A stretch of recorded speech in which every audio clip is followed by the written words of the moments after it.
할렐루야. 예, 듣는 마음입니다. 듣는 마음. 지혜에 있어서는 절대 놓쳐서는 안 되는 키워드와 키포인트예요. 듣는 마음. 그래서 여러 가지 교육법들이 이제 유대인들을 또 예전에 역사적인 걸 근거로 해서 이런 식으로 교육을 하면 애들을 지혜롭게 키울 수 있다? 거짓말입니다. 속아 넘어가지 마세요. 애들을 어떻게 지혜롭게 키울 거예요? 뭘 어떻게 얼마나 똑똑하게 키웁니까? 그럼 그렇게 키운다고 제가 한번 볼 거예요. 나중에 어떻게 됐는지. 아니에요. 그게 지혜롭게 키우는 방법과 기술과 테크닉이 아니라 왜 그게 지혜롭게 키운 방법과 결론이 됐느냐면 히브리인들은 유대인들은 밥상머리에서 말씀 이걸 가르치고 듣는 마음을 지켰기 때문에 그게 지혜롭게 된 거지. 어떤 방법을 써서 지혜롭게 된 게 아니에요. 제가 답답한 거예요. 그게. 저 교회에서도 말씀 듣는 자세를 보면 답 다 나오는 거예요. 예배 시간에 자세를 보면 답이 다 나오는 거란 얘기예요. 안 그렇습니까? 우리 밥 먹을 땐 되게 뭐 자유롭게 하고 또 예배도 우리가 이미 구원을 받은 자니까 설렁설렁 대충 내지는 그냥 은혜니까 아니요. 그걸 보면 자세가 나오는 거예요. 어떤 자세입니까? 듣는 자세예요. 그게 그 사람의 헛도함을 드러내는 거예요. 정확하게는 성경에 말하고 있는 이게 미련한 자냐 지혜로운 자냐가 탁 드러나요. 그러니까 애들 매일같이 부모님들이요. 제가 이 잠언서 연구하면서 계속 얘기한 거예요. 부모들이 애들 내려놓고 애들 손 얹어가지고 겹겹이 얹어가지고 엄마 두 손, 아빠 두 손에다가 할머니, 할아버지는 가끔씩 할머니, 할아버지까지 다 올려가지고 애를 안수 기도를 해줘가지고 애 똑똑하게 해주시고 지혜롭게 해달라고 맨날 기도해보세요. 말씀은 한마디도 안 가르쳐주면서 듣는 마음 하나도 없이 맨날 지혜롭게 해달라고 지혜롭게 해달라고. 이제 무슨 말씀인지 아시겠죠? 아니 전 거짓말 못해요. 제가 우리 교회 성도들한테는 지혜롭게 해달라는 기도를 할 수 있어요. 뭔 얘기인지 아시겠죠? 왜냐하면 저는 말씀을 전했으니까요. 전했고 사랑하는 성도들이 들으니까요. 그럼 더 잘 듣게 해달라는 기도니까 저는 그렇게 할 수 있어요. 근데 정작 내 새끼는요. 하나님 말씀은 한마디도 가르쳐 본 적도 없으면서 오늘 잠언 같은 경우도 보세요. 애 경책하고 책찍질 하래요. 아니 나와 있어요. 잠언서에. 그죠? 애 안 죽는다고 그러잖아요. 죽을 때까지 애를 때려요. 그런 무식한 사람이 어디 있습니까? 왜 때리는 겁니까 도대체? 왜 채찍이라고 나와요 아예. 아예 애한테 어떻게 왜 채찍을 대는 겁니까? 이유는 뭐예요? 채찍 자체를 가지고 뭘 바꾸겠다는 얘기예요? 아니요. 채찍을 들어서 애가 뭐 하도록 만든다는 거죠? 듣도록 만든다는 거예요. 듣도록 만든다는 거예요. 그러면 부모가 거기다 대고 너는 말이야 엄마가 말이지. 옛날에 제가 하도 들었던 얘기예요. 너는 말이지. 옛날 중학교 영어 선생님인가?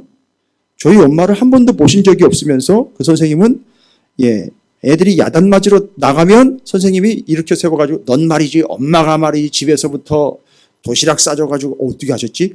그 다음에 등록금 대주고 말이지 옷 이렇게 지면서 예쁜 옷도 사주시고 말이지 엄마가 말이지 먹고 싶다면 먹고 싶은 것도 어떻게 하셨지? 다 하셔요. 여러분 애들 그런다고 잘 키우는 게 아니에요. 애들 그런다고 잘하는 게 아닙니다. 애들 그런다고 감정 보존이요? 애들한테 아니요. 듣는 마음을 심어줘야 되는 거예요. 어려서부터. 그게 지혜인 거예요. 우리 대한민국은 이게 안 됐어요. 한때는 밥상머리 교육이라 그래가지고 뭔가 하는 듯 했는데 옛날에 정말 할아버지 할머님들 층층시야 거기서 애들과 할아버지 앞에서 같이 밥상에 앉아가지고선 예절 교육 같은 거는 했어요. 그렇죠. 근데 그 다음은 안 됐어요. 이게 아무것도 안 됐어요.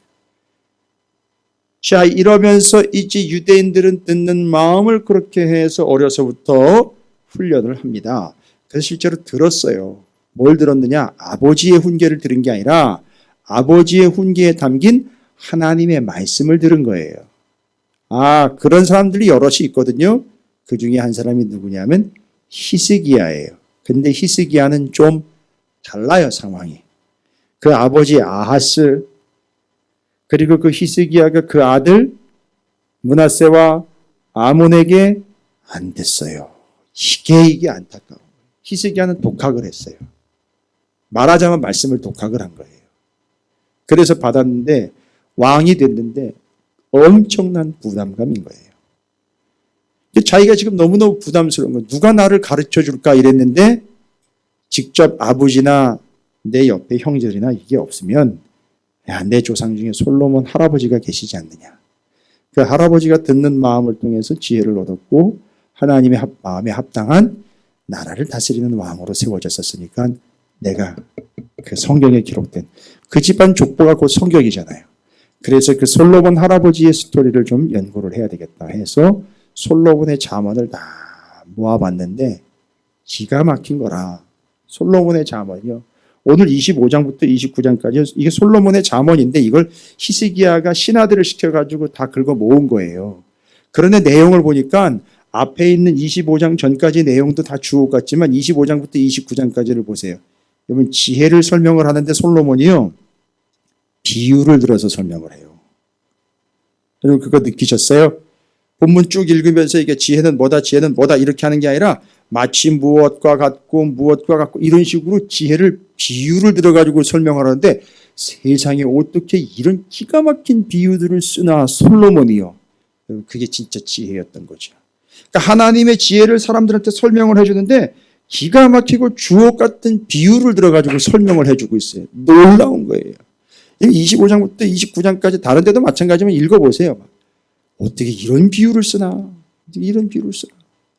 쭉 보시면 여러 가지 비유들이 다 나와 있는데 기가 막혀가지고요.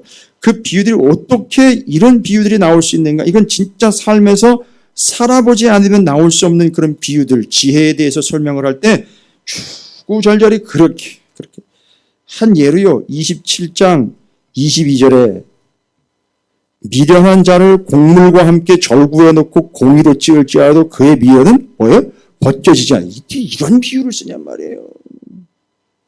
세상에. 아니 이건 하나님이 얘기해 주신 게 아니라 지혜를 미련한 자와 지혜로운 자를 설명을 할 때 미련한 자는 그러니까 이게 뭔 얘기예요? 딱 듣기에도 여러분 듣기에도 미련한 자들은 어떻다는 얘기예요? 미련한 자들은 어떻다는 얘기죠? 아니 지금 지혜로움과 미련함의 컨셉의 중심은 뭐예요? 그렇죠. 뭐 하지 않는다는 거죠?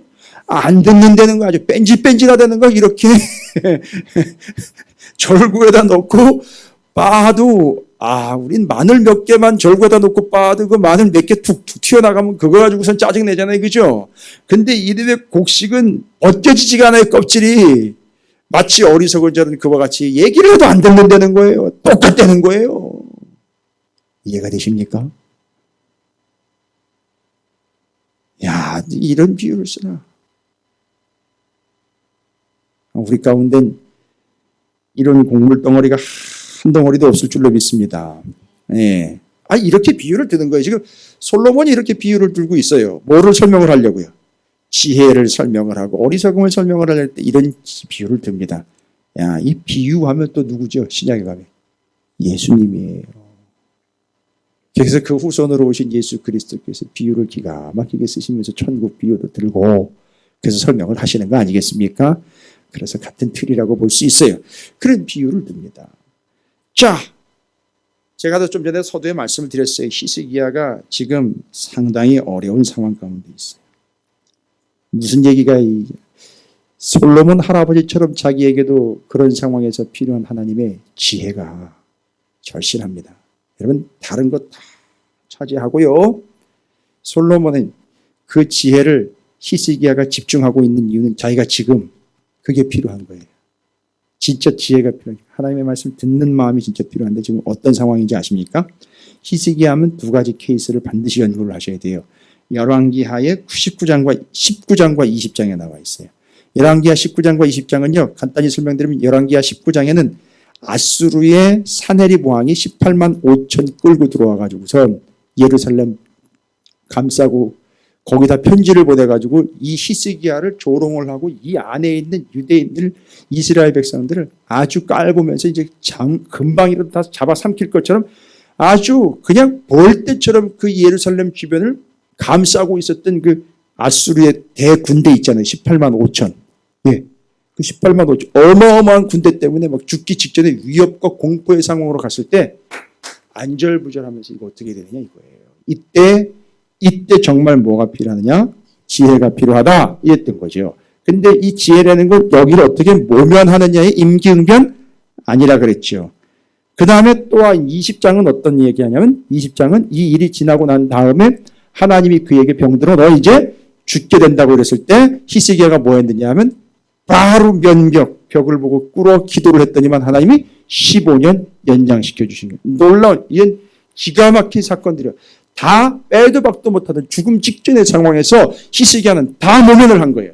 다 해결받은 거예요. 15년 연장됐고 18만 5천이 한 날짜리 그냥 싹을 다 없어졌어요. 그래가지고 이 사건 때문에 아수르가 쇠락을 하기 시작을 합니다. 놀랍지 않습니까? 도대체 무슨 일이 있었던 겁니까? 아수르가 쳐들어갈 때 18만 5천이 사내립이 들어와가지고선 막 잡아먹으려고 난리칠 때 편지에 조롱하는 내용을 써가지고 아수르의 히스기야 왕한테 갖다 줬어요. 히스기야 왕이 딱 편지를 펴니까 덜덜덜 떨리는 거예요. 그 안에 있는 내용이요.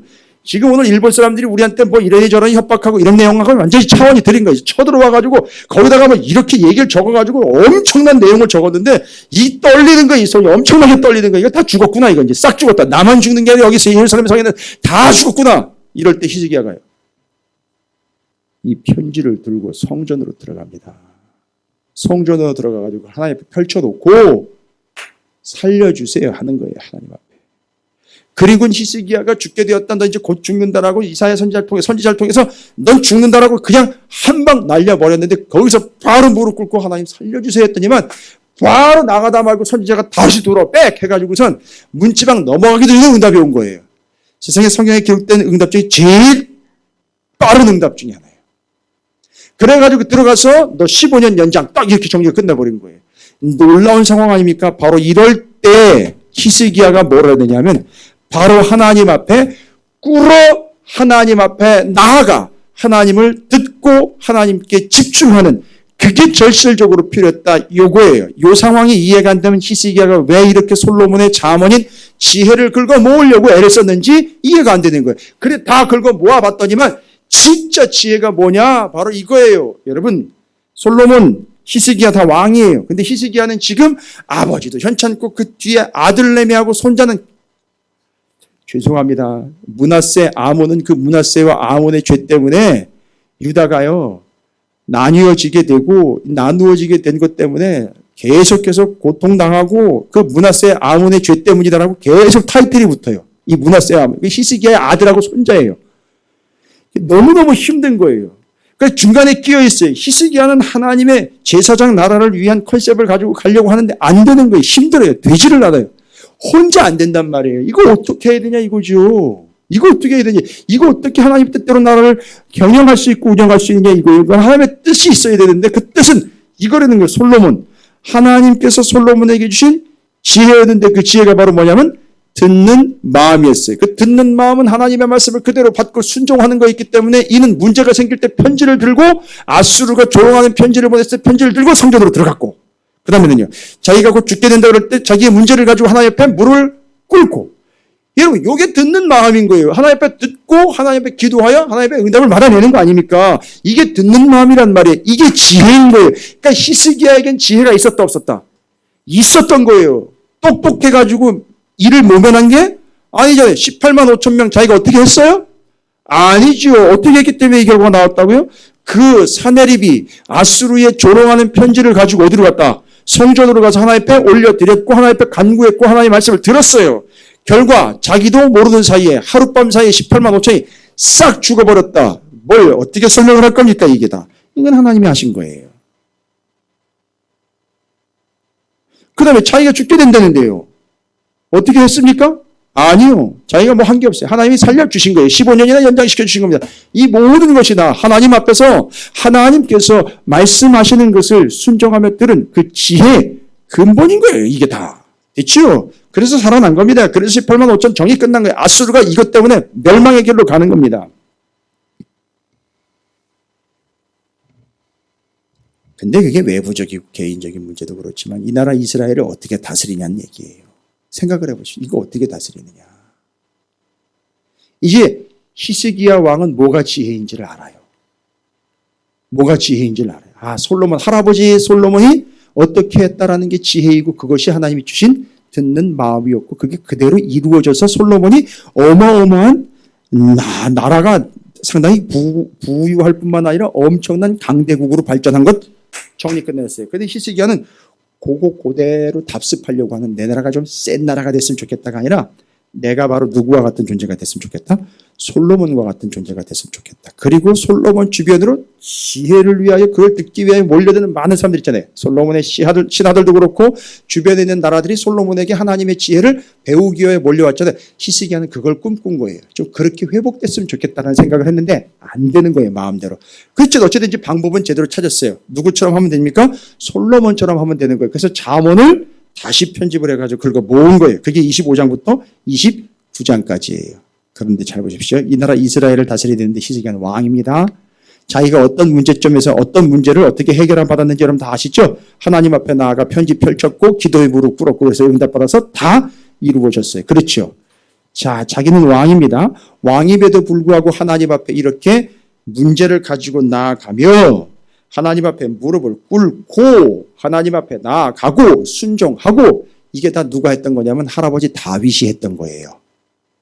그 솔로몬의 지혜가 어디로부터 왔느냐? 아버지인 다윗으로부터 오고 그 할아버지인 유대의 기원, 예, 이 남유다 왕국의 기원인 다윗으로부터 온 거예요. 그 다윗이 어떻게 그 아들인 솔로몬이 어떻게 했는지가 정리가 되는 거죠. 그런데 어찌되었든 와우. 히스기야가 그걸 그대로 본받아서가 뭐라고 표현합니까? 진짜 이제 내게 필요한 지혜는 이거다 이거죠. 진짜 필요한 지혜. 그 지혜가 뭐냐라고 이야기할 때 자기가 편지 들고 하나님 앞에 나아가는 거, 기도의 무릎을 확 꿇어버리는 거 이거 다 뭐다? 25장 13절이에요. 25장 13절. 뭐예요? 충성된 사자는 그를 보낸 이에게 마치 추수하는 달의 얼음 냉수 같아서 능히 그 주인의 마음을 뭐하여? 시원하게 하느니라. 이게 누구냐 하면 하나님의 마음에 합한 자 다윗 얘기예요. 나도 그랬으면 좋겠다라고 이야기하면서 할아버지 다윗이 하나님 앞에 어떤 존재였다? 충성된 존재였고 그걸 배운 솔로몬 역시 하나님 앞에 충성된 종이었다. 그럼 나도 하나님 앞에 어떤 존재가 되기를 원한다? 충성된 자가 되기를 원한다. 그 충성된 자는 뭐다? 잘 보십시오. 충성된 자는 일을 열심히 하는 자가 아니라고요. 충성된 자는 이 히스기야가 보였던 그 18만 5천 앞에 뭐 했다? 편지 들고 하나님 앞에가 꿇었다. 너 죽는다 그럴 때 그냥 하나님 앞에 무릎 꿇고 확 쓰러졌다. 누구처럼. 그게 바로 너 나쁜 놈, 너 다윗이야 이럴 때 나단이 손가락질 그게 너 나쁜 놈 너야라고 이야기할 때 다윗이 어떻게 했다? 바로 그 앞에서 무릎 팍 꿇어 하나님 쪽으로 엎드려졌다. 이 모습 그걸 지금 히스기야가 재현을 하고 있는 거잖아요. 그렇죠? 잘 보십시오. 이게 뭐냐면 바로 내가 하나님 앞에 어떤 존재가 되길 원한다는 거죠. 하나님 앞에 충성된 종이 되기를 원한다는 거. 그런데 그걸 살펴보면 바로 그 충성된 종의 모습이 그게 지혜인 거예요. 그게 지혜라고요, 여러분. 그 충성된 종의 모습이 지혜로운 자의 모습이고 곧 지혜가 뭐냐? 충성인 거예요, 여러분. 근데 여러분 우리는 충성이라는 말을 우리나라 말로 군대에서 쓰는 용어, 거수, 경례, 구호 정도로 생각을 해. 아니요. 히브리어의 충성이라는 말은 지금 히스기야가 일부러 이걸 쓴 거예요. 내가 하나님 앞에 그런 존재로 충성된 자가 되는 것처럼 히스기야가 지금 뭐가 필요해요? 자기 입장에선 지혜가 필요하지요. 그 다음에 자기는 하나님 앞에 편지를 들고 나아가 무릎 꿇고 기도하기 무릎을 꿇고 이렇게 하나님 앞에 자기는 충성된 종이죠. 할아버지 다윗처럼. 그렇죠. 근데 자기가 나라를 이끌어가야 되냐. 자기 밑에 누가 많아요? 그러면요. 이 많은 신하들이요. 그렇지요. 그 많은 신하들과 이 백성들이 어떤 존재가 됐으면 좋겠다. 하나님께 충성된 존재가 됐으면 좋겠다. 그리고 나와의 관계에 있어서 이들이 나한테 좀 충성을 했으면 좋겠다. 왜냐하면 나 잘 먹고 잘 살라고 하는 게 아니라 내가 하나님께 충성된 종이니까 우리 같이 충성된 종이 됐으면 좋겠다. 지금 내게 필요한 건 뭐냐면 내 개인적으로는 지혜이지만 곧 충성이지만 바로 나와 같이 충성된 신하들이 필요한 나라, 이 나라 이스라엘이고 백성들이다. 이런 얘기예요. 그래서 지금 충성은 뭐다? 그게 지혜인 거예요. 됐습니까? 이걸 먼저 정리하세요. 그럼 제가 충성을 설명드릴게요. 우리가 생각하고 있는 충성, 그런 충성이 아니에요, 지금. 히브리 본문이 충성이라고 설명하고 있는 내용, 그런 내용이 아니라고요. 우리가 멋대로 정의내는 그런 충성이 아니에요. 히브리의 충성이라는 말은 아만이라는 단어예요. 아만.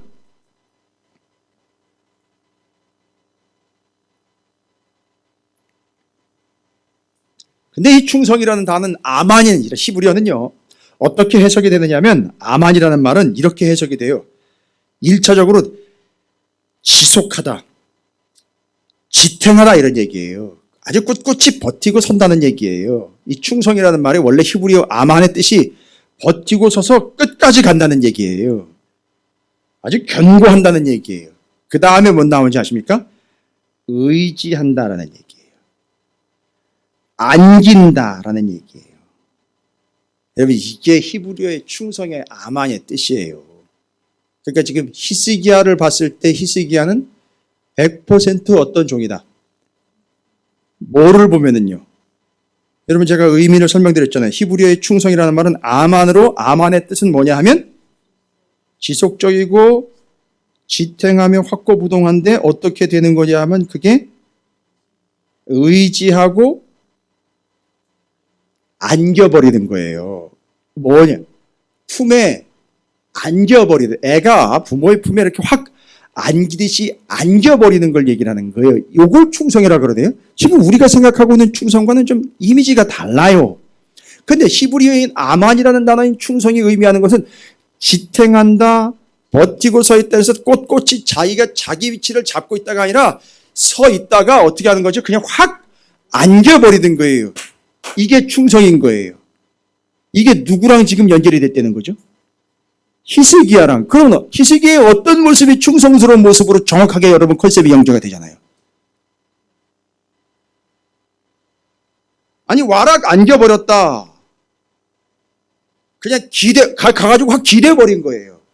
그냥 안겨버린 거예요. 그게 충성인 거예요. 그게 히스기야의 모습이에요. 히스기야 하면 기도라는 말도 인기만 있지만 요거 절대 빼놓으면 안 돼. 이거 놓친 거예요. 이거 놓친 거예요. 이 아만이라는 히브리어 때문에 놓쳐버린 거예요. 그는 충성된 종 맞아요. 하나님께 어떻게 했으니까요. 와락 안겨버렸어요. 하나님께 그냥 다 기대버렸단 말이에요. 맡겨버렸다고. 그러니까 기댄다는 말은 아예 꿋꿋이 서 있다가 어떻게 돼요? 그대로 서 있다 그대로 갖다 기대버리는 거란 말이에요. 아니 한번 해보세요. 옆에 있는 분한테요. 믿을만 하면은요. 아니 못 믿겠으면 하지 마세요. 이런 게임들 많이 하잖아요. 그죠? 눈 가리고 왜 옆에 있는 사람 믿고 한번 쓰러져 보라고 그러잖아요. 절대 못 믿으면 그거 못 하거든요. 근데 바로 히스기야가 꼿꼿이 서 있는 상태에서 어떻게 버렸다? 그냥 와락 안겨버렸고 그냥 그대로 어떻게 버렸어요? 기대버린 거예요. 글로 쓰러져 버린 거라고요. 뭘 보고 이렇게 히스기야가 충성된 종이라는 걸 정확하게 아만이라는 단어로 설명을 했냐 이거예요. 제가 지금 여쭤보는 게 그거예요. 그게 근거를 찾아야죠. 어떤 모습을 보고 히스기야야말로 진짜 충성된 종이라는 걸 여러분이 평가하실 수 있느냐는 얘기예요. 성경에 나와 있는 내용으로 제가 설명 다 드렸잖아요. 예? 아니 와락 안겨버렸다면 돼요. 그리고 서 있다가 그냥 그 자리를 바로 하나님께 그냥 기대가지고 쓰러져 버린 거예요. 뭘 보고 제가 얘기 드렸잖아요, 이미. 예? 그게 충성이라고요. 충성은 열심히 한다는 게 충성이 아니고요. 일을 찾아서 한다고 충성이 아니고 이게 충성스러운 모습이라고요. 여러분, 성경에 말하는 충성, 히브리의 아만이라는 단어가 이거라고요. 와락 안겨버린다, 버텨서 거기다 갖다가 얘 기대버린다. 글로 쓰러져 버린다. 이거예요. 뭘 보고 그렇게 얘기를 했냐는 얘기예요. 히스기야의 무슨 모습을 보고 이렇게 너는 충성된 종 맞다. 이렇게 얘기했고.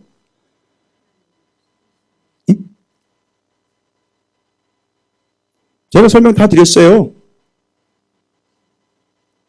이게 이렇게 어려운 건가 모르겠네.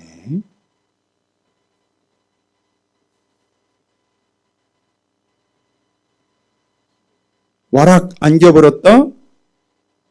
거길로 아예 쓰러져 버렸다. 가만 냅두면 진짜 죽어가지고 쓰러질 판인데 하나님 앞에 가서 그냥 쓰러졌다고요. 하나님한테 그냥 안겨버렸고 하나님한테 갖다 널브러졌다고요. 하나님한테 그냥 엎드려 버렸다고요. 쓰러져 버렸다고요. 그래서 두 가지 얘기 드렸잖아요. 그게 충성이라고. 자기가 열심히 할 수 있는 거, 잘할 수 있는 걸 골라가지고 열심히 하는 게 충성이 아니고 하나님한테 안겨버리고 쓰러져 버리고 거기다 그냥 맡겨버리고 거기다 그냥 철포다 그냥 엎어져 버리는 거, 그게 충성이라고요. 그래서 두 가지 모습 얘기 드렸잖아요. 어떤 모습이었는지. 쓰러져 죽을 것 같은데 그냥 자기 혼자 쓰러져가지고 널브러진 게 아니라 하나님께로 향하여 엎어졌고 하나님께로 그냥 넘어졌고 하나님께로 쓰러졌고 하나님께 그냥 와락하고 앉았냐고요. 어떻게 했대? 편지 들고 가가지고 말아 감겨버린 거고요. 죽는다 그럴 때 하나님 앞에 그냥 확 엎어져가지고 기도한 거. 그게 충성이란 말이에요, 여러분. 그러니까 이게 정리가 안 되니까 우리도 지금 뭐가 충성인지 모르는 거예요. 충성된 종이란 말이에요. 충성된 종이 필요한데 누가 필요해요? 히스기야가 필요해요. 자기가 하나님 앞에 그렇게 해서 살았거든요. 근데 내 주위에서 나를 도와줘. 저 신하들도 좀 그렇게 했으면 좋겠다는 거예요. 제가 여러분 보면서 답답하지만 그걸 요청하는 거예요. 저한테 기대지 마세요. 교회도 기대지 마세요. 하나님 앞에 그렇게 철푸덕 엎어지시란 얘기예요. 그게 지혜인 거예요. 그게 충성이라고요. 그게 본질이라는 겁니다. 지금 교회에 필요한 사람이 누구라고요? 충성스러운 사람이에요. 충성이 뭐라고요?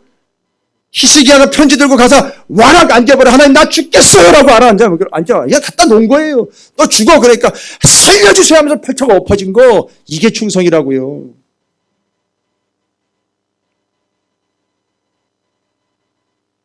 그러니까 안 되는 교회는 안 되는 이유가 있어요. 되는 교회는 되는 이유가 있고요. 충성 정리 잘하세요. 그러니까 자기도 하나님 앞에 그런 종이 되어 있는데 내가 이스라엘을 다스리고 떼서 이스라엘을 이끌고 가야 되는데 정말 내 신하 중에는 이런 사람들이 좀 있으면 좋겠다. 나한테가 아니라 같이 하나님께 기댈 수 있는 이런 사람들이 좀 있으면 좋겠다. 정말 제가 간절해요.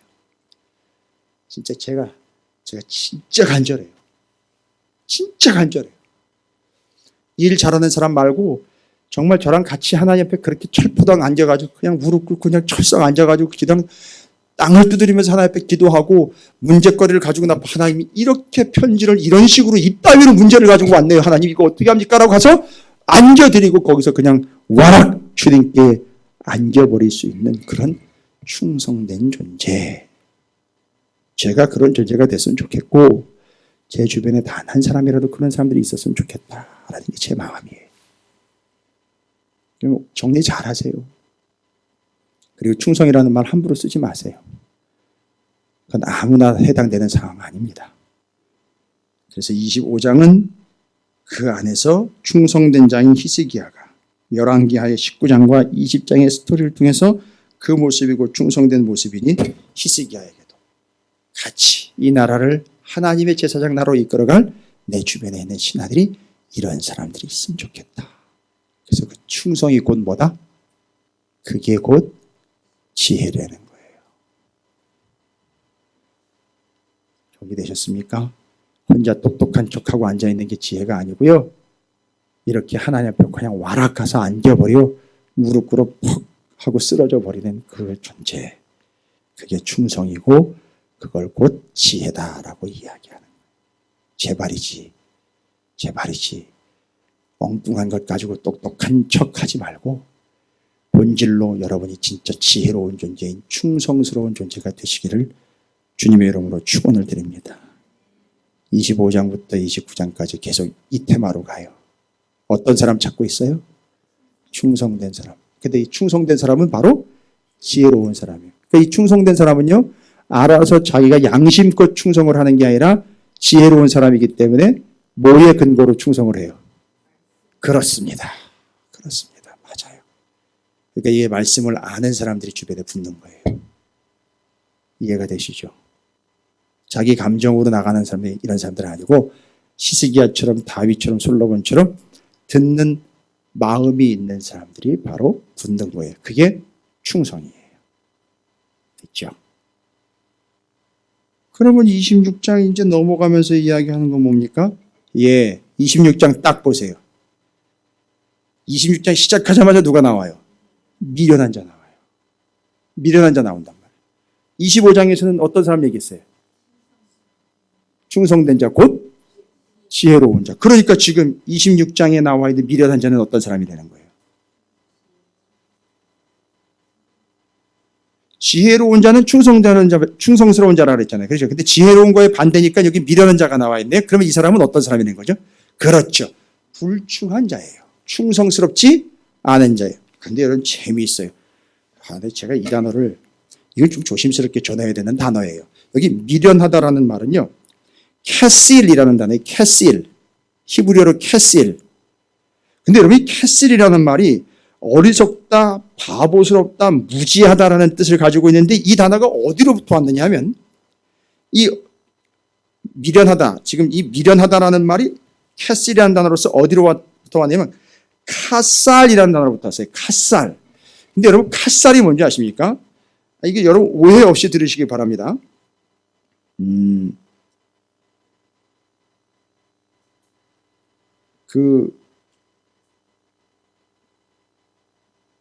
그 안에, 몸 안에, 의미가 그래요. 카살이라는 말이 가지고 있는 그 몸 안에 지방이 너무 많아가지고 움직이지를 않는다. 아니, 카살이라는 말이 그래요. 이게 이제 미련하다라는 말이 거기서 나왔어요. 그런데 그걸 얘기하는 게 아니라 그 모습을 얘기하는 게 아니라 이게 엘리의 모습을 여러분 상상하시면 돼요. 그래서 지방이 너무 많아가지고 움직이지를 않으니까 요 다음 거예요. 기가 막힌 거 아까 충성된 자의 모습이라고 할 때 아만이라는 말은 어떻게 한다 그랬죠? 가서 안겨버리면서 그냥 확 쓰러져서 그분을 뭐 하는 거죠? 의지하고 그분께 기대는 거죠. 이건 의지하는 거죠. 근데 여기도 기댄다라는 말이 나와요. 그 카사이라는 말이요. 지방이 많아서 움직이질 않아가지고선 아예 그 자리에 눌러 앉은 사람을 얘기를 해요.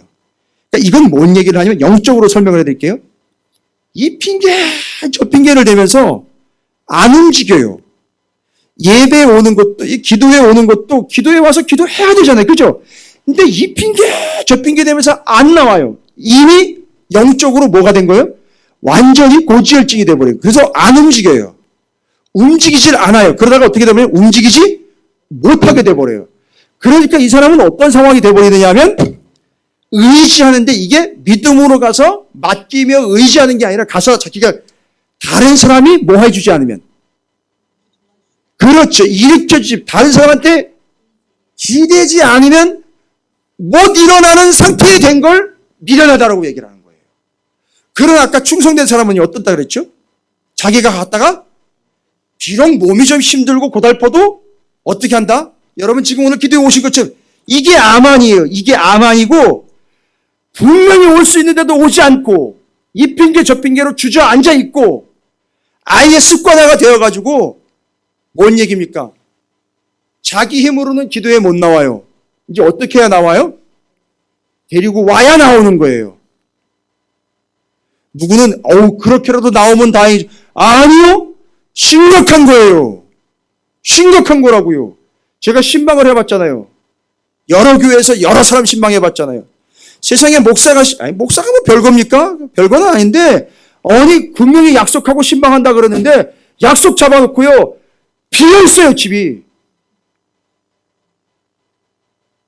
갔는데도 없어요. 몰라요. 있는데 안 열어준 건지 모르겠지만 여러 번 당했어요. 그렇게도 안 나와요, 여러분. 그렇게도 안 나온다고요.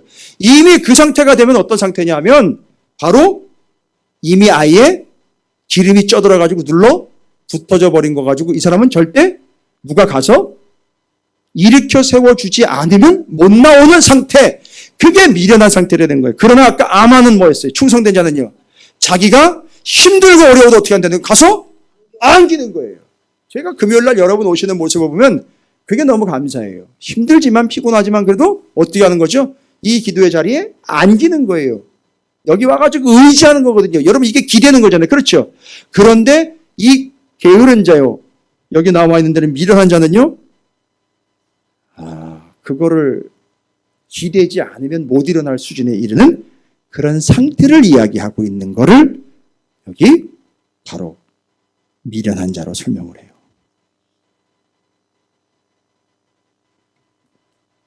그러니까 지금 뭐예요?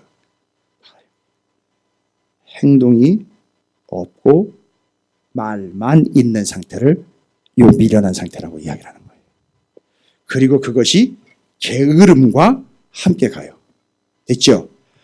그래가 알고 봤더니만 이 사람들은 게으른 상태가 결국 미련한 상태로까지 이어지는 거예요. 그래서 하나님의 말씀을 붙잡고 의지하는 아만 곧 충성된 자가 아니라 자기 말만 변명거리로 늘어놓으면서 그 자리에 앉아가지고 게으른 자, 그 다음에는요 미련한 자가 되어 주저앉아 버린 자들이 있다. 그래서 그들이 바로 아까 아만 충성된 자는 곧 지혜로운 자지만 이 사람들이 바로 뭐하다? 미련한 자들. 앉아가지고선 주의 말씀을 듣는 게 아니라 자기 얘기만 하고 앉아있는 이 사람들이 바로 어리석고 미련하고 게으른 자들이라는 것을 26장에서 이야기를 하고 있는 거예요. 됐죠? 그래서 지금 지혜에 대해서 설명을 할 때 지혜가 뭐다? 곧 그건 히스기야가 지금 필요한 것, 히스기야에게도 필요한 사람들, 충성된 사람들이에요. 됐죠? 그래서 그 충성이 곧 지혜인 거예요.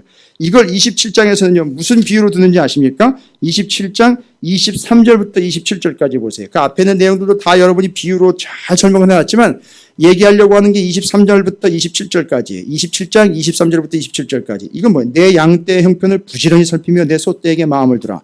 대저 재물은 영원히 있지 못하나니 면류관이 어찌 대대에 있으랴. 풀을 벤 후에는 새로 움이 돋나니 산에서 꼴을 거둘 것이니라. 어린 양의 털은 내 옷이 되며 염소는 밭을 사는 값이 되며 염소의 젖은 넉넉하여 너와 내 집에 음식이 되며 내 여종에 먹을 것이 되니. 이게 뭔지 아십니까 이게? 지금 23절부터 27절. 갑자기 왜 이런 얘기가 나왔을까요? 지금 이 사람이 누구냐면 목자, 양을 치는 목자예요. 주인이 됐든 목자가 됐든 이게 양을 치는 사람은요, 주인의 이야기를 하면 주인의 양떼를 어떻게 해야 되죠? 잘 돌봐야 되는 거죠. 지금 잘 보세요. 목자로서의 주인의 것을 맡은 자로서 맡겨진 자의 충성을 다해야 한다라는 것이 23절부터 27절까지 내용이에요. 이게 바로 뭐다? 지혜로운 자예요. 됐죠? 그래서 자기가 충성을 다하면 충성을 한 거기서 뭐예요? 먹고 쓰고 입게 거기서 나온다는 거예요, 여러분. 이게 지금 이 목자에서 나오는 게 목자인 내가 주인의 것을 충성되이 청지기로서 충성을 다하면 거기서 먹고 쓰고 입는 것이 다 공급되면서 여유롭게 부족함 없이 해결함을 받는 충성된 자, 주인의 것을 성실하게 감당하는 자, 그게 충성이다라는 거예요. 이게 바로 지혜로운 자다라는 걸 얘기를 하는 거예요. 됐습니까? 그러니까 남의 양떼 볼 필요 없고 다른 직업 볼 필요 없이 자기가 맡겨진 것을 충성되이 청지기로서의 사명을 잘 감당하는 목자의 사명 감당하는. 그래서 성경에 목자 이야기가 많이 나오는 게 바로 목자는요 주인의 양떼를 충성되이 돌보는 자. 다윗도 역시 목자였었어요. 아버지의 양떼를 돌보는. 됐죠? 예수 그리스도 그분이 또 우리의 목자로 오셨어요. 이걸 왜 이런 비유를 들었느냐? 아버지 하나님과 주인의 것을 성실하고 충성되이 청지기로서 충성을 다하여 감당해 맡겨진 소명을 다 감당해내는 충성스러운 자. 그 충성이 곧 뭐다? 지혜다. 충성의 내용이 뭐라 그랬습니까? 아까? 그냥 열심히 하는 게 아니고 잘하는 게 아니고 뭐예요? 그 주인에게, 그 왕에게, 아버지에게, 하나님에게 뭐예요? 완전히 그냥 맡겨버리고 안겨버리며 그 앞에 그냥 무릎 꿇어 기대버리는 것, 그게 충성이라고 그랬죠? 됐죠? 그래서 이 사람이 왜 충성을 다할 수 있습니까? 목자가? 이걸 줬잖아요. 맡겨줬잖아요. 그러니까 그것 충성을 다하는 거죠. 곧 양떼를 잘 돌보지만 그것 결국 양떼를 잘 돌본다는 얘기는 주인에게 그만큼 충성을 다하여 그를 의지하고 있다는 얘기예요. 왜냐하면 다음번에도 또 이 목자에게 뭐 할 거니까? 맡길 거니까. 제가요, 어느 선교사님 얘기를 들었어요. 저기 중앙아시아 쪽에 가면 거기는요, 양을 치는 목자들을 공개 모집을 한대요. 그러면 장터에서 공개 모집을 해가지고 1년 동안 자기네 양을 맡아줄 목자가 어떤 목자가 있을까를 정한답니다. 여러분, 그 목자를 정하는데 기준이 뭐냐? 선택을 잘 하는데 기골이 장대하고 뭐 힘이 있어 보이고 또 볼 수 있으면 좀 얼굴도 좀 보고 뭐 이런 거를 볼 것 같은데 갑자기 막판에 우통을 베낀대요. 목자들의 우통을 벗긴대. 그러면 우통을 벗겨버리면 상처가 있대요. 근데 그 상처가 뭐냐면 바로 양을 지키다가 받게 되는 상처들, 이런 것들이 그게 훈장이 되네요. 그러면 바로 그 경험과 그 풍성함과 그 위기에서 양을 지켜내는 바로 그러한 능력을 그걸 치고 그걸 주인이 수용을 한답니다. 그래서 아무리 키가 작고 왜소해 보이고 얼굴이 못생겨도 그런 사람들이 인기가 있대요. 양을 맡길 때에는요. 그게 충성인 거예요. 그러니까 우리가 지금 하나님 앞에 충성된 존재라고 이야기할 때는 바로 그런 겁니다. 우리가 잘해서가 아니라 주인이 맡겨준 양을 감당을 하는데 그렇게 열심을 낼 수가 없어요. 이유는 뭐냐면 양떼에게 소망이 있는 게 아니라 나를 맡겨주신 주인을 향한 믿음이 있기 때문에 주인을 신뢰함으로 양을 목숨 걸고 지켜내는 거예요. 이해가 되시죠? 여러분, 이게 충성이라는 겁니다. 그래서 지금 25장부터 29장까지 얘기하려고 하는 게 뭐다? 충성이에요. 그 충성이 바로 지혜로운 거예요. 그래서 그게 지혜로운 자인 거예요. 여러분이 주님 앞에 그런 지혜로운 자가 되어 충성을 감당해 내시기를 주님의 이름으로 축복합니다. 지금까지 여러분이 생각했던 그런 충성 정리 잘 하셔야, 다시 하셔야 돼요. 지금까지 얘기했던 그런 충성, 우리가 한글로 내지는 한자로 말하고 있는 그런 충성 아니에요. 그런 얘기가 아니고 본문에 나와 있는 아만이라는 단어를 제가 말씀드렸어요. 됐죠? 그 다음에 어리석고, 그 다음에는요 미련한 것, 대주가 되는 거죠. 그냥 주저앉아가지고 자기 얘기만 하고 있는 얘기. 주인의 얘기를 듣고 순종하는 게 충성인데 자기 얘기만 하여 널브러져 앉아 있어서 이제는 비대해가지고 자기 힘으로는 일어날 수 없는 그런 미련한 자요, 게으른 자가 되어버린 불충한 자가 되어서는 안 된다. 그리고 양떼를 맡겨준 주인의 목자와 같이 목숨 걸고 주인을 위하여 감당해내는 충성스러운 자, 그 충성이 곧 지혜라는 거예요. 그래서 듣는 마음 곧 지혜가 있는 사람들은 뭐 하게 되어 있다? 충성하게 되어 있는 거예요. 이렇게 결론으로 가는 겁니다. 자, 28장에서는요 이런 충성된 자들을 이제 하나님께서 그 말씀을 통해서 보장을 하세요. 정리 이제 끝내버리는 거예요. 탁 그냥 정리 끝내버려요. 뭐요? 28장 20절 가보세요.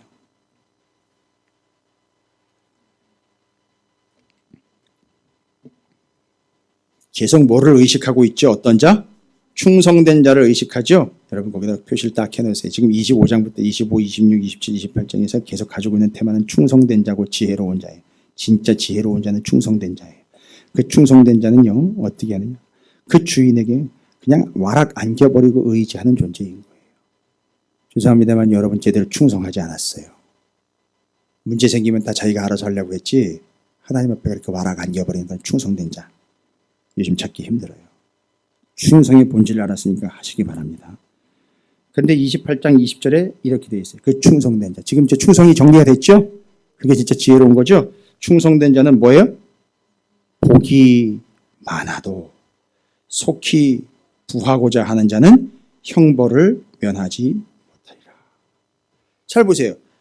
충성된 자는 복이 많대요. 충성된 자는요 어디에 포인트가 있어요?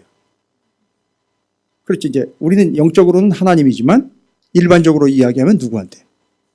주인. 그렇죠. 주인에게 포인트가 있죠. 그 사람은 뭐가 많다? 복이 많아요. 근데 속히 부하고자 하는 자는 누구예요? 속히 부하고자 하는 자는 주인과는 상관없어요. 자기가 가능한 한 빨리 뭐예요? 부자가 되고 싶은 신약성경에 나와 있는 어디? 어리석은 부자. 그들은 어떻게 된다? 형벌을 면하지 못하게 된다. 요거예요. 그러니까 지금 우리에게 필요한 거는 충성이에요. 이 충성은 아무나 하는 게 아니죠. 누가 한다? 지혜로운 자.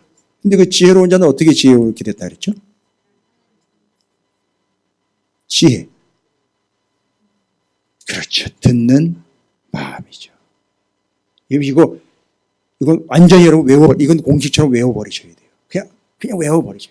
아, 듣는 마음이 지혜고 그 지혜로운 자가 주인의 말씀을 듣는 자로서 충성을 다하여 그 충성된 자는 뭐가 많다? 복이 많다. 아이, 지금 제가 연결해가지고 28절까지 연결하는 거예요. 지혜로운 자, 듣는 마음, 충성된 자, 복이 많음. 됐습니까? 됐어요. 그래서요, 29장에서는요, 그렇게 충성된 자, 지혜로운 자를 계속 배출을 해내야 되거든요. 그러니까 뭘로 마무리를 하는지 아세요? 29장에서는요, 1절, 15절, 17절 보세요. 뭐라고 얘기를 해요? 자주 책망을 받으면서도 목이 곧은 사람은 갑자기 패망을 당하고 피하지 못하리라. 그러나 충성된 자는 어떻게 안 되는 거죠? 충성된 자는 어떻게 안 되는 거예요? 29장 1절에 의하면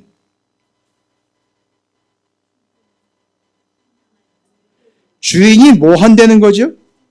자주 책망을 한다는 거예요. 그것도 자주 책망을 한대요.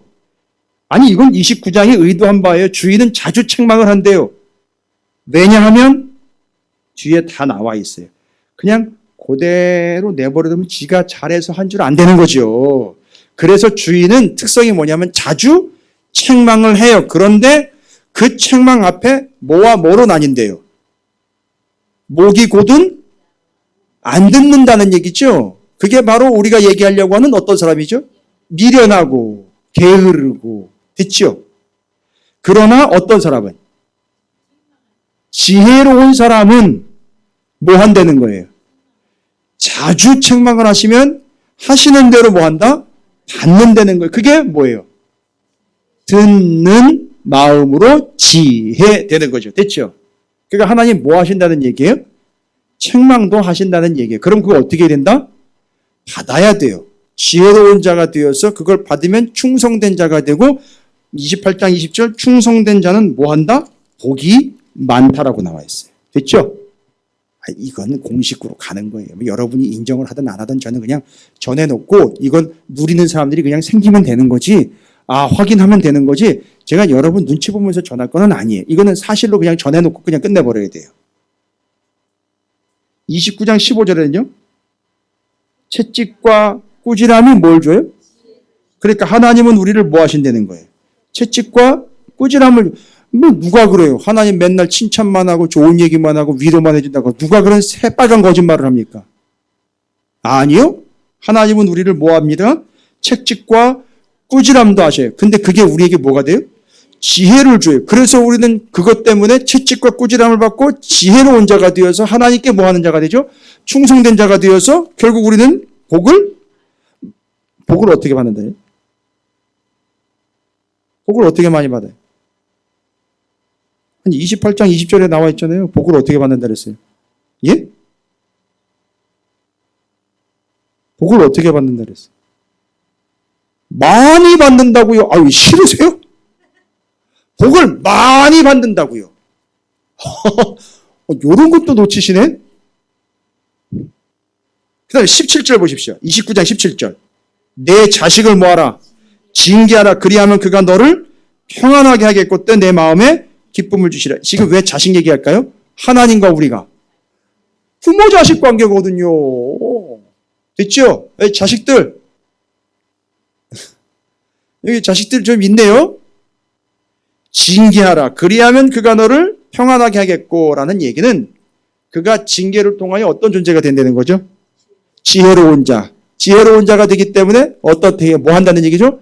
충성한다는 얘기죠. 충성하는 자에게는 뭐가 많다?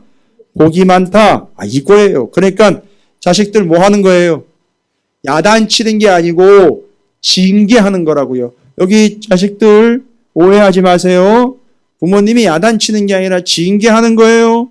징계를 통해서 여러분 지혜롭게 하는 거고요. 그 지혜를 통해서 여러분이 복되게 하는 거죠. 여러분이 잊지 마십시오. 또한 하나님의 자녀가 우리이니 하나님은 우리에게 뭐 하신다? 징계하시고 채찍과 꾸지람과 뭐예요? 책망을 하신다는 거죠. 섭섭하게 여기시면 안 되는 거죠. 그걸 통해서 우리는 지혜로운 자가 되고 지혜로운 자는 충성을 다합니다. 그 충성을 하는 자는 그 바로 충성스러운 자는 복을 많이 받는다라는 겁니다. 따라서 오늘 이야기하려고 하는 건 딱 한 가지. 지혜라는 것 뭐냐? 그게 바로 곧 충성이다. 그래서 그 충성하는 자는 복을 많이 받는다라는 거예요. 할렐루야. 이게 오늘 얘기하려고 하는 내용입니다. 그러나 지금까지 우리가 이해했던 충성과는 달리 성경이 말하는 히브리어의 아만이라는 충성은 말하는 그분, 우리를 책망하시면 우리를 꾸짖으시며 우리를 야단치시는 그분을 뭐 하는 거예요? 의지하며 안겨버리는 거예요. 여러분 어렸을 때 다 경험하셨잖아요. 애 키울 때. 희한해요. 애가 두들겨 맞으면서도 지 엄마한테 달라붙어요. 예? 이해가 되세요? 아니, 두들겨 맞으면 아프면 떨어져야 되잖아요. 근데 맞으면서도 들러붙어요. 이게 이제 나이가 커가면서 도망가요. 왜냐하면 세상 지혜가 들어갔기 때문에 그래요. 세상 지혜가 들어가면 떨어져 버리고요. 교회도 마찬가지예요. 성도들이 세상 지혜가 들어가잖아요. 책망과 징계와 꾸지람이 들어가면 어떻게 해요? 교회가 여기밖에 없어 이렇게 간다는 거예요. 그러나 어릴 적 순수함과 정말 내가 살아야겠다라는 진짜 의지하는 어린아이와 같은 자들은 어떻게 한다? 꾸지람과 책망과 야단을 맞아도 하나님 아버지께 그냥 앵겨버리는 거예요. 그래서 그게 복된 자가 되는 거고 하나님이 책임지시는 자가 된다는 걸 이야기하는 거예요. 됐죠? 그래서 진짜 지혜되는 건 그냥 뜬구름 잡는 게 아니고요. 지혜로운 자는 진짜 충성 하나님께 안겨버리고 기대버리는 존재가 된다는 것. 그래서 지금도 하나님 우리에게 뭐해요? 계속 말씀하고 계세요. 듣는 마음을 통해 지혜가 되고 지혜로움이 충성이 되고 충성된 자는 복을 많이 받는다는 거예요. 여기 복 많이 받는 것부터 시작하면 안 되죠? 그렇죠? 먼저 많이 듣는 것부터 가야 되겠죠? 그렇죠? 맞아요. 복을 많이 받는다 앞에 있는 많이 듣는다. 왜냐하면 지금도 하나님은 맞아요. 이 세상을 창조하실 때부터 말씀하신 주님이 하나님이 지금도 말씀하고 계세요. 아니 입도 안 아프신가 봐요. 왜 말씀하시는지 아시겠죠? 하나님을 위해서가 아니에요. 우리를 위해서 말씀하시는 거예요. 들으라고. 쉐마 이스라엘 들으라 이스라엘 듣고 지혜로운 자 되고 충성을 다해 복 많이 받아라. 그리고 받은 복을 그렇지요 유통시켜라. 그게 복음이에요. 됐습니까? 자 여기까지 정리하고 마칩니다. 자 지금도 하나님 말씀하십니다. 뭐라고요? 들으라고요. 그래서 듣는 마음이 지혜가 됩니다. 그 지혜로운 자는 충성을 다하게 되어 있고 그 충성을 다하는 자는 뭐를 많이 받습니까? 복을 많이 받습니다. 받은 것 자기가 챙겨가지고 창고에다 놓는 게 아니라 이 복을 나누어 주는 걸 복음이라고 합니다. 됐죠? 예. 25장부터 29장까지는 이렇게 정리가 돼야 한편으로 완벽하게 정리가 되는 겁니다. 여러분이 그런 존재가 될 줄로 믿습니다.